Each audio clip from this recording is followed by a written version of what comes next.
Today we will discuss the columns.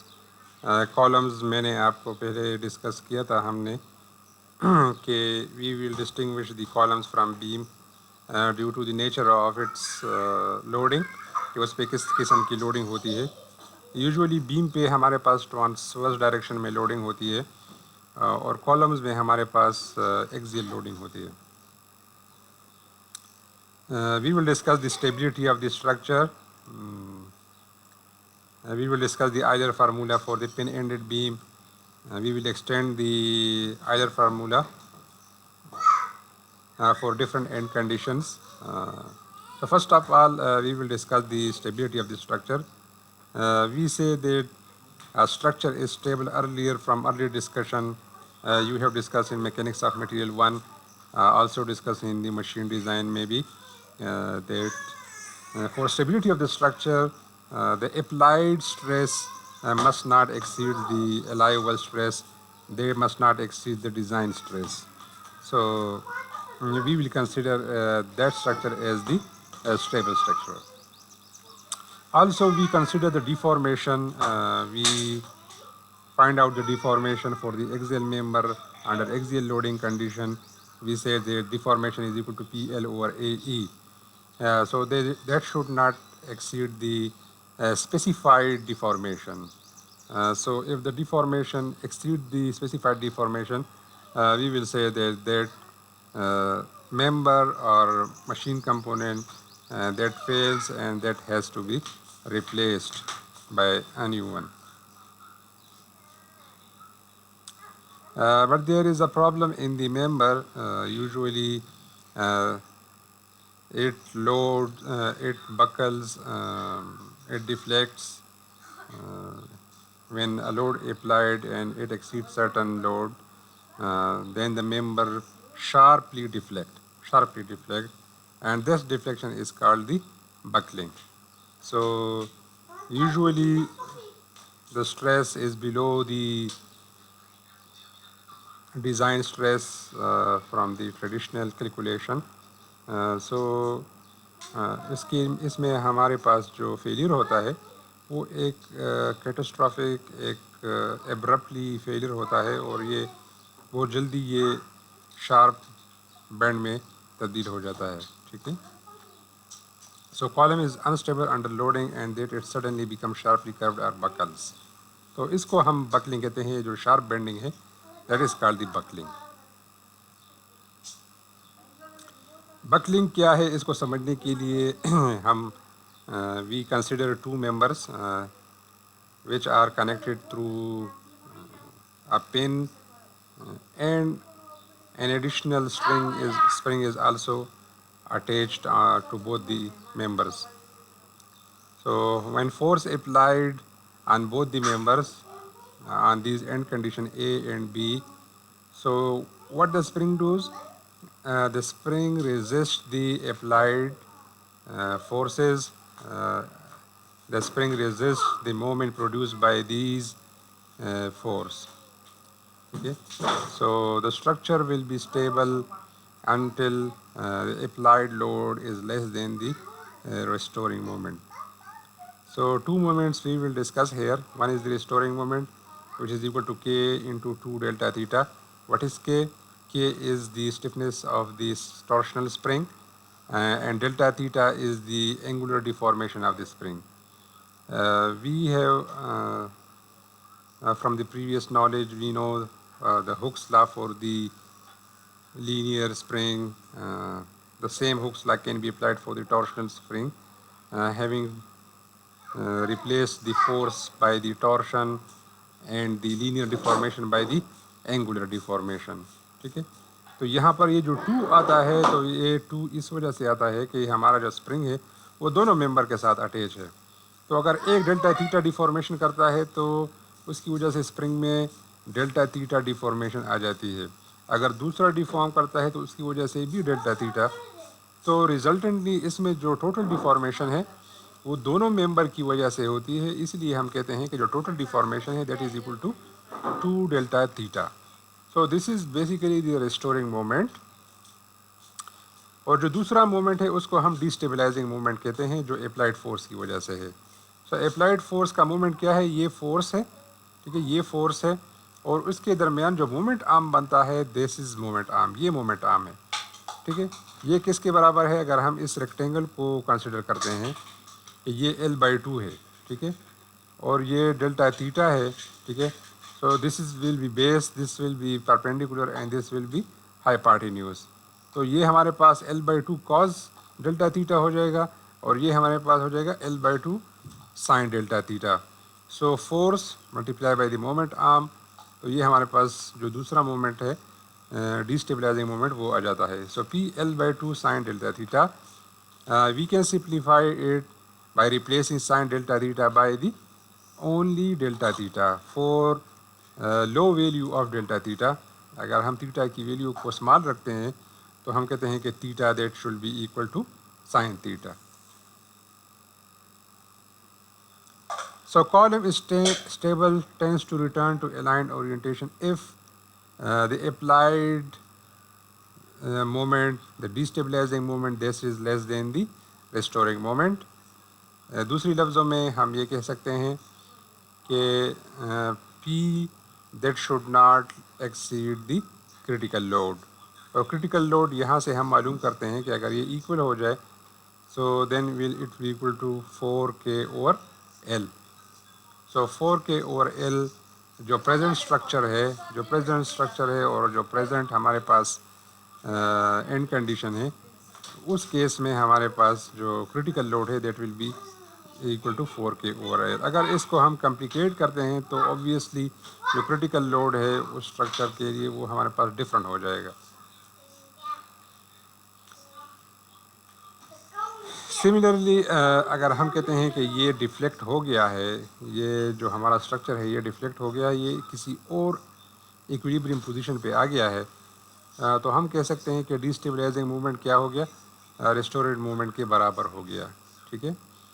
اگر ہم اس کو سمپلیفائی کرتے ہیں تو PL over 4K that will be equal to P over P critical, ٹھیک ہے، یعنی L کو اگر ہم 4K کے نیچے لے جائیں so that will become the critical load, so that will be equal to P over P critical، اور یہاں پر جو ہمارے پاس رائٹ ہینڈ سائڈ ہے that will be equal to theta over sin theta. So we know that theta will not be equal to sin theta. Theta will be always greater than the sin theta. So it means that the left hand side will be equal to the right hand side only when the applied load is greater than the critical load. یعنی کہ اگر ہم دوسری equilibrium position میں جاتے ہیں تو اس کے لیے ضروری ہے کہ جو اپلائیڈ لوڈ ہے that should exceed the critical load, ٹھیک ہے، تو تب ہی یہ ممکن ہے۔ So then we derive the Euler formula for the pin ended beam. یہ فارمولا جو آپ دیکھ رہے ہیں اپنی اسکرین پہ، تو that is d² y over dx² is equal to m over EI، ٹھیک ہے۔ m کیا چیز ہے؟ m is the applied moment which is equal to minus PY over EI۔ So یہ پن اینڈڈ بیم ہے، ٹھیک ہے، جس میں ہم یہ ڈیفلیکشن جو ہے اس کو ہم وائی ایکسس ہے، ٹھیک ہے، اور یہ ہمارے پاس ایکس ایکسس ہے، یعنی اسی بیم کو جو ہم کنسیڈر کرتے تھے اسی کو ہم نے ورٹیکل پوزیشن میں کھڑا کر دیا، ٹھیک ہے۔ ڈیفلیکشن آف بیم سے ہم ڈفرینٹ باؤنڈری کنڈیشن کو اسٹڈی کرتے آ رہے ہیں، ٹھیک ہے۔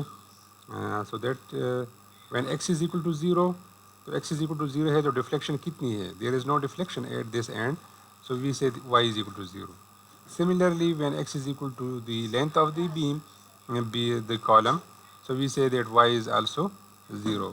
So یہ دو کنڈیشن ہے کہ جو ہمیں پتہ ہے۔ انٹرمیڈیٹ کیا پوزیشن ہے، ہر پوائنٹ پہ کتنی ڈیفلیکشن ہے، اس کے لیے ہم جو فارمولا ہے اس کا سہارا لیتے ہیں، ٹھیک ہے۔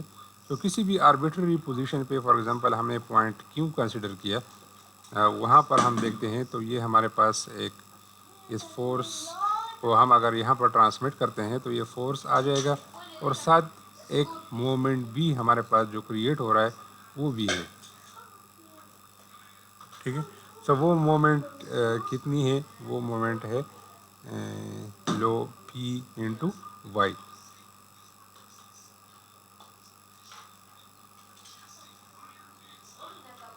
سو جو ہمارے پاس فارمولہ ڈرائیو ہو جاتا ہے کرٹیکل لوڈ کے لیے کہ کرٹیکل لوڈ کس کے برابر ہے، that will be equal to pi square E I over L square. ٹھیک ہے. اور اگر ہم اس کو اسٹریس میں کنورٹ کرتے ہیں so critical load divide by cross section area of the beam. ٹھیک ہے. اگین اس میں ہم کچھ چینجز کرتے ہیں کہ مومنٹ آف انرشیا اگر ہمارے پاس برابر ہے اے آر اسکوئر، اور اے آر اسکوئر کیا چیز ہے، A is the cross section area and r is the radius of gyration. ٹھیک ہے. یہ ڈائنامکس میں آپ لوگوں نے پڑھا ہے ریڈیس آف جائریشن کیا چیز ہے. ٹھیک ہے. So cross section area will be cancel out to each other L square اور آر اسکوئر. سو ہمارے پاس جو کرٹیکل اسٹریس ہے that will be equal to pi square E over L over r square. یعنی ہمارے پاس جو critical stress زیادہ ہوگا اگر ہمارے پاس ماڈولس آف ایلاسٹیسٹی کی ویلیو زیادہ ہوگی، یا پھر ہم کہہ سکتے ہیں کہ اگر ہمارے پاس لینتھ آف دی کالم اگر ہمارے پاس کم ہے، ٹھیک ہے، as compare to the radius of gyration, تو پھر بھی ہم کہتے ہیں کہ جو کرٹیکل اسٹریس کی ویلیو ہے وہ زیادہ ہوگی. تو جتنی زیادہ ویلیو ہوگی کرٹیکل اسٹریس کی اتنی ہم کہہ سکتے ہیں کہ ہمارا کالم جو ہے وہ زیادہ لوڈ برداشت کر سکتا ہے، وہ زیادہ اسٹریس کو برداشت کر سکتا ہے. اگر اس کی ویلیو کم ہوتی ہے تو پھر ہم کہتے ہیں کہ ہمارا کالم کیا ہے، وہ ریلیٹیولی کم اسٹریس بیئر کر سکتا ہے. اسی اسٹریس کو اگر ہم پلاٹ کرتے ہیں، اسی فارمولے کو اگر ہم پلاٹ کرتے ہیں، ٹھیک ہے، تو against the slenderness ratio L over R کو ہم کہتے ہیں سلینڈرنیس ریشو.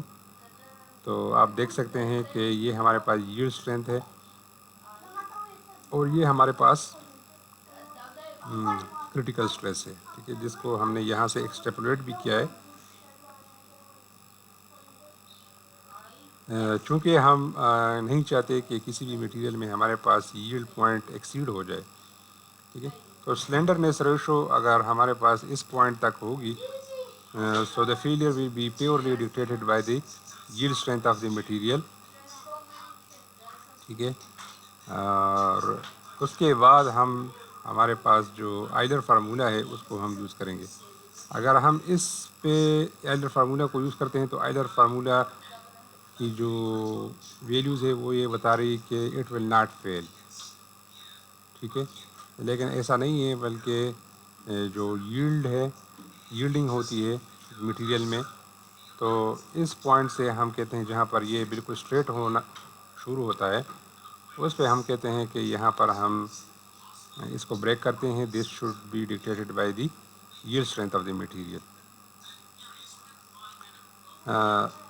اگر ہم ایل اوور آر یعنی سلینڈرنیس ریشو کو انکریز کرتے ہیں تو آپ دیکھتے ہیں ہمارے پاس جو کرو ہے وہ نیچے کی طرف آتی ہے. ٹھیک ہے، ڈیکریز ہوتی ہے. ہمارے پاس جو کرٹیکل اسٹریس ہے وہ ڈیکریز ہوتی ہے. ٹھیک ہے. جو ہم ایل اوور آر کو انکریز کریں گے ہمارے پاس جو کرٹیکل اسٹریس کی ویلیو ہے وہ ڈیکریز ہو جائے گی. کیا مطلب کہ ہمارا جو اسٹرکچر ہے، ہمارا جو ممبر ہے، ہمارا جو کالم ہے، ٹھیک ہے، جتنی ہم اس کی لینتھ کو انکریز کریں گے as compare to the radius of gyration, تو وہ کم اسٹریس برداشت کرے گا، وہ کم اسٹریس پہ فیل ہوگا.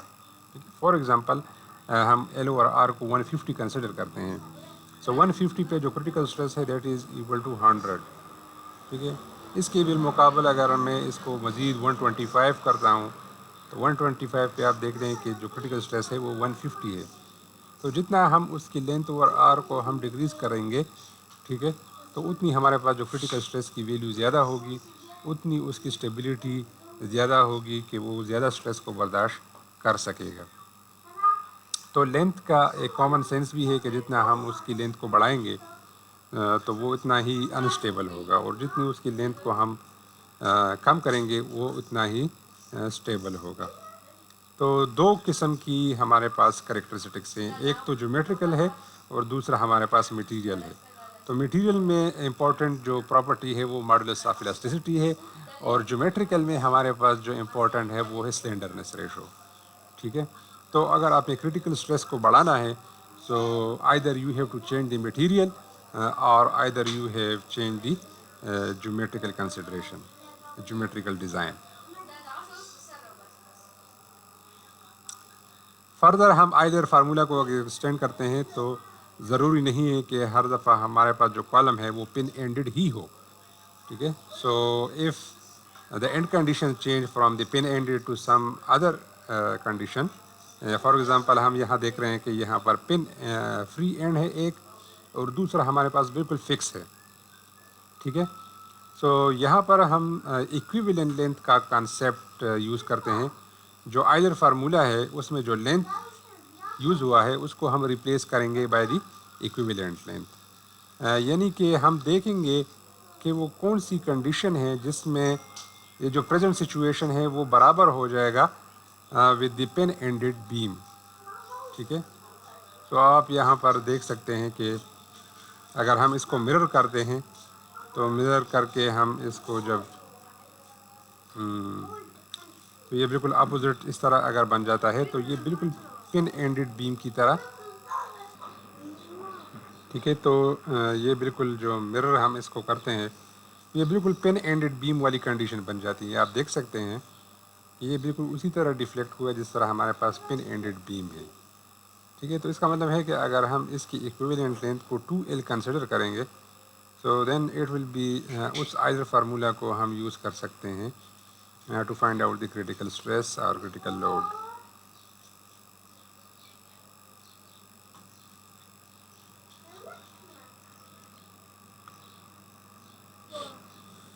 سو ٹھیک ہے. یہ پن اینڈڈ بیم تھا. ٹھیک ہے. تو LE=L. ٹھیک ہے. اگر ہمارے پاس ایک فری ہے اور دوسرا فکس تو یہ کنڈیشن بن جاتی ہے. سملرلی اگر ایک فکس ہے اور دوسرا ہمارے پاس ایک فری اینڈڈ پن اینڈڈ ہے تو یہ جو پورشن ہے اس پورشن میں آپ دیکھ سکتے ہیں کہ یہ بالکل جو اس کی ڈیفلیکشن ہے یہ بالکل پن اینڈڈ بیم کی طرح ہے. ٹھیک ہے.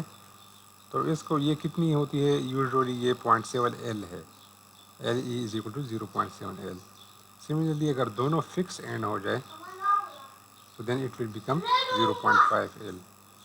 So we will use the other formula for different end condition.